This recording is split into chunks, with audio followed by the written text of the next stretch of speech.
So మీరు ఇన్ని చేశారు కదా, రీక్రియేట్ చేశారు. మీకు బాగా ఇష్టమైంది ఏంటి? నాకు బాగా ఇష్టమైంది వచ్చేసరికి crack, Vakeel Saab, triple ఆర్లో interval fight చేసాం. ఇంటర్వెల్ ఇంట్రడక్షన్, అరవింద్ సంత. ఈ నాకు ఫేవరెట్ ఫైట్స్. కొంచెం చాలా ఫేవరెట్గా నేను, అంటే నాకు బాగా అనిపించిన ఫైట్స్ నేను తీసిన దాంట్లో. కొన్ని నా మేకింగ్స్ బాగుండవు, కానీ ఈ మేకింగ్స్ చాలా బాగుంటాయి. ఓకే, ఇలా మీరు షూట్ చేస్తున్నప్పుడు ఫైటింగ్స్ ఎప్పుడైనా దెబ్బలు తగ్గడం అలా అయిందా ఏమన్నా? అంటే చిన్న చిన్న ఇంజురీస్ అవుతుంటాయి, చిన్న చిన్నవి అక్కడ తగలటం. సో ఈ చిన్న చిన్నవి అవుతుంటాయి, బేసిక్గా అవుతుంటాయి. ఫైట్ అన్నాక మేము వితౌట్ రోప్స్తో చేస్తాం. చిన్న చిన్నవి, పెద్ద పెద్దవి ఉండవు. సో అంతే, చిన్న చిన్న పెద్ద ఇంజురీస్ ఉండవు. మోస్ట్లీ ప్రికాషన్స్ తీసుకుంటాం. వెపన్స్ కూడా మేము డూప్లికేట్ వెపన్సే చేసుకుంటాం. మామూలుగా మూవీ వాళ్ళు ఎలా చేస్తారు, మాకు తగ్గట్టు మా లిమిటెడ్ బడ్జెట్లో మేము కూడా అదే ప్రికాషన్స్, అలాగే వెపన్స్, అలాగే బెడ్స్, అలాగే నీ ప్యాడ్స్ అన్నీ మేము యూజ్ చేస్తాం ప్రతిదీ. సో ఇండస్ట్రీ నాలెడ్జ్ ఎలా మీకు అసలు? అసలు నాకు ఇండస్ట్రీ, నేను ఎప్పుడు ఈ క్లాస్కి వెళ్ళాలి, ఈ డైరెక్షన్ క్లాస్కి వెళ్ళాలి అంటే బేసిక్గా షూట్ చేస్తున్న కొన్ని వీడియోస్ తో కూడా చూస్తే మీరు బెడ్ వేయడం అన్ని కూడా నేను చూసాను. సో అన్ని కూడా నిజంగా షూట్ లో జరిగితే ఎలా ఉంటే అలాగే ఉన్నాయి కదా. సో ఆ నాలెడ్జ్ ఎలా వచ్చిందని? అంటే నాకు చూశాను కదా, అంటే ఇప్పుడు మనం ఒక ఫైట్ చేసాం, ఫైట్ చూసాము. ఈ ఫైట్కి ఈ స్టంట్ రావాలంటే ఏం చేయాలి, కింద బెడ్ వేయాలి, బేసిక్ ఐడియా నాకు వచ్చింది అది. సో మనకి ఇది నేర్చుకోవాల్సిన, ఎక్కడ నేర్చుకోవాల్సిన అవసరం. స్టోరీ బోర్డింగ్, నరేషనింగ్ అంటే నేర్చుకోవాలేమో మేబీ. సో ఇట్లాంటివి చూస్తేనే మనకి లోపల ఉండిపోతాయి, రిజిస్టర్ అయిపోతాయి. సో అలా చూసి నేను చేసినవి ప్రతి ప్రాజెక్ట్ కూడా యాజ్ యూజువల్ నేను చూశానంటే ఆ ప్రాజెక్ట్కి నేను ఏం చేయొచ్చు, వెపన్ ఒకలా బ్లడ్ రావాలంటే ఎక్కడి నుంచి నేను ప్లాన్ చేసుకుంటా. ప్రాక్టికల్గా నా వల్ల ఎంత అవుతుంది, ఎంత నేను చేయగలుగుతాను, నా చేతిలో ఉన్నంత వరకు, నా బడ్జెట్లో, నా లిమిటెడ్ ఎక్స్పెన్స్లో నేను ఎంత చేయగలుగుతాను, అంత కంటెంట్కి నేను చేయగలుగుతాను. సో అట్లా. ఓకే, సో మీకు యాక్టింగ్ కూడా బాగా ఇష్టం ఉన్నట్టుంది. ఆల్రెడీ డైలాగ్స్ కూడా చాలా బాగా చెప్తున్నారు కాబట్టి మా కోసం, మా వ్యూవర్స్ కోసం ఏదైనా మంచి డైలాగ్ చెప్తారా? నేర్చుకోవాలి, టైం తీసుకోవాలన్నా పర్లేదు. అయ్యో అట్లేం లేదు. డైలాగ్ అంటే నేను సడన్గా ఎప్పుడు ఇంటర్వ్యూలో చెప్పలేదు.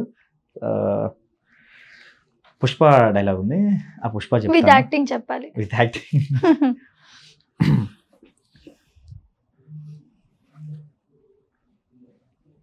పుష్ప అంటే ఫ్లవర్ అనుకుంటివా, fire, wild fire.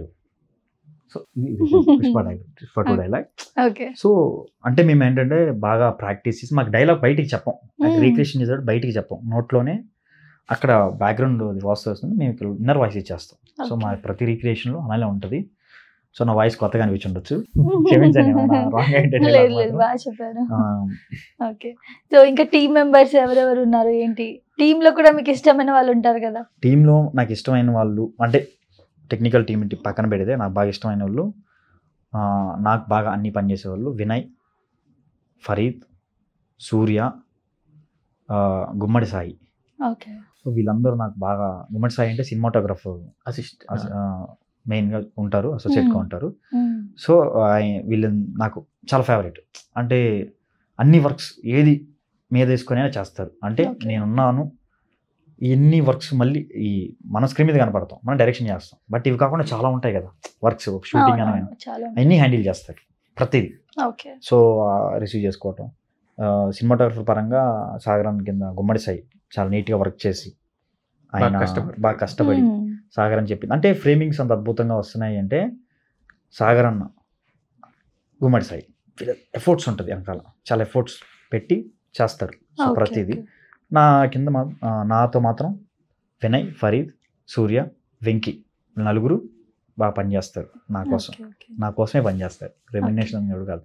Okay okay, so sir మీరు నెల్లూరు కుర్రాల తర్వాత నెక్స్ట్ ఏంటి మీ ప్రాజెక్ట్స్ ఏంటి, ఏం చేద్దాం అనుకుంటున్నారు? నెక్స్ట్ అంటే సినిమాని అనుకుంటున్నారు. ఓకే, సో మీరు మీ ఫ్యామిలీ ఏమైనా చెప్తారా, ఫ్యామిలీ గురించి నేపథ్యం?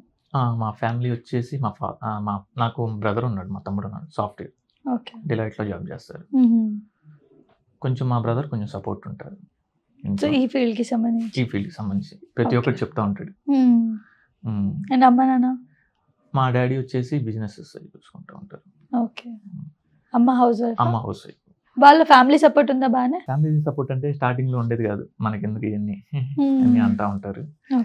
సో ఏంటంటే కొంచెం మన ప్యాషనేట్ చూసి కొంచెం ఇప్పుడిప్పుడే సపోర్ట్ చేసుకుంటూ వస్తుంది. ఓకే, సో వీళ్ళతో చేరి ఎంత టైం అయింది మీకు? 2 years అయింది. 2 years అయింది. ఓకే, 4 years ఛానల్ పెట్టి అయితే 2 years అయింది. ఓకే. సో 1 మిలియన్ సబ్స్క్రిప్షన్ ఉంది కదా, మ్మ్. అంత ఈజీ కాదు కదా. అవును. ఈ గ్యాప్ లో మీరు చాలా స్ట్రగుల్ అయి ఉంటారు, అప్ అండ్ డౌన్స్ ఉంటాయి, లో సిచ్యువేషన్స్ ఉంటాయి. ఎందుకు నేను ఛానల్ పెట్టాను అని ఎప్పుడైనా అనిపించిందా, లేదా దీనిపై ఎందుకు డిపెండ్ అయి ఉన్నాను అని అనిపించింది ఎప్పుడైనా? అనిపించింది. సిచ్యువేషన్ ఏంటి?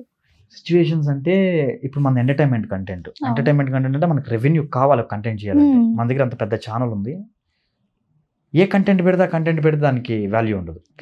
సో ఒక కంటెంట్ ఎంటర్టైన్మెంట్ కంటెంట్ అంటే మనకి బడ్జెట్ అవుతుంది, ఎంత అవుతుందో తెలియదు క్వాలిటీ అవుట్పుట్ ఇవ్వాలంటే.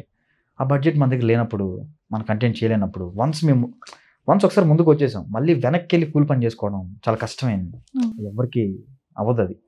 సో అలా అనిపించింది చాలాసార్లు, కానీ నేను ఎక్కడ డౌన్ అవ్వాల, గట్టిగా చేద్దాం అని. నాకైతే చాలాసార్లు స్ట్రగుల్స్ అనేది చెప్పుకుంటే చాలా ఉన్నాయి. But end of the day వెలుగులో వచ్చినప్పుడు మనం ఏం మాట్లాడుతున్నాం అనేది, వెలుగులో వచ్చేంత వరకు చీకటిది ఎవరికి నీడు ఉండదు, వెలుగులో వచ్చిన తర్వాతే ఉంటుంది. సో చీకటిది చెప్పుకుంటే చాలా ఉన్నాయి. బట్ నేను చాలా స్ట్రగుల్ అయ్యాను, ఏడ్చిన రోజులు కూడా ఉన్నాయి. నేను తినకుండా నా కంటెంట్కి డబ్బులు పెట్టిన రోజులు ఉన్నాయి.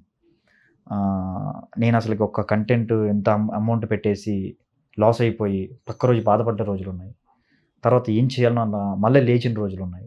హెల్త్ బాగాలేకపోయినా కంటెంట్లు చేసిన రోజులు ఉన్నాయి. ఇట్లా ఒక ప్రొడ్యూసర్ కోసం తిరిగిన రోజులు ఉన్నాయి. రెవెన్యూ లేకుండా ఆటోలు వెనకాల పరిగెత్తిన రోజులు ఉన్నాయి, నడుచుకొని పరిగెత్తిన రోజులు ఉన్నాయి. సో ఏదైనా కూడా ప్రతిదీ నేను స్ట్రగుల్ చేసే వచ్చాను. ఇట్లా ఇంత మెచ్యూరిటీగా మీకు మాట్లాడుతున్నాను అనిపిస్తుంది అంటే నా స్ట్రగుల్స్ నేను చాలా పడ్డాను. ఇంకా ముందు ఎన్ని పడ్డాను కానీ రెడీ. బట్ మనకు ఒక ఛాన్స్ అయితే ఉండాలి, అట్లా ఆడియన్స్కి దగ్గరగా మన కంటెంట్స్ చేస్తూ ఉండాలని నేను అనుకుంటున్నాను.